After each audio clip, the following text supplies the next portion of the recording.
রাহু এবং মঙ্গল এই দুটোকে অ্যাকচুয়ালি বলে খুব the combination of the distraction, ঠিক আছে, খুব প্রবলেম দেয় বা ডিস্ট্র্যাক্ট করে, মানে যাকে বলা হচ্ছে আঙ্গারক যোগ অ্যাকচুয়ালি বলা হয়। এটা আপনি প্রচুর নেগেটিভ এর ব্যাপারে শুনবেন, ইভেন আমার এর উপর অনেক ভিডিও আছে, কিন্তু না এটার দু একটা খুব ভালো পজিটিভ সাইড আছে।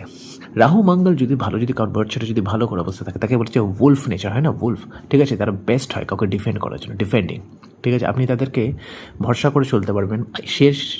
এই কম্বিনেশনের ব্যক্তি যদি আপনার সাথে থাকে না, সে আপনাকে ডিফেন্ড করবে, সে তার নিজের, আপনার জন্য হোক বা আপনার ফ্যামিলির জন্য হোক বা তার নিজের ফ্যামিলির জন্য হোক, সেই সব দিকে লড়ে যাবে।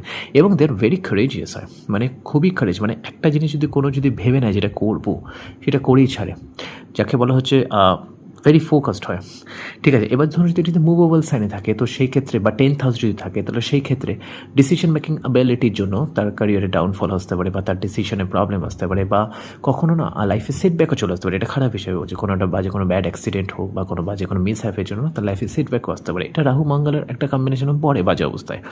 কিন্তু এই কম্বিনেশনের সবথেকে ভালো সাইড হচ্ছে তারা খুব রেসপন্সিবল হয়, বিকজ মার্স ইজ এ কারক অফ রেসপন্সিবিলিটি টু। রাহুর সাথে সেটা হয়ে সেটা তার এক্সপ্লোর হয়ে যায়, অনেকটা বেড়ে যায়, ঠিক আছে। আর তারা মানে যদি কোনো ভাবে যে কোনো জিনিস করবে সেটা করবে, এবং ফাইটিং অ্যাবিলিটি হোক, ডিফেন্ডিং অ্যাবিলিটি হোক, আর্মি, পুলিশ, জেনারেল, এইসবের জন্য সব থেকে বেস্ট। তো কোনো কম্বিনেশনেই সম্পূর্ণ খারাপ বা সম্পূর্ণ ভালো হয় না, সেটা কোন হাউসে বা কোন পজিশনে ফল করছে তার উপর বেস করে প্রেডিকশন চেঞ্জ হয়ে যায়। ওকে।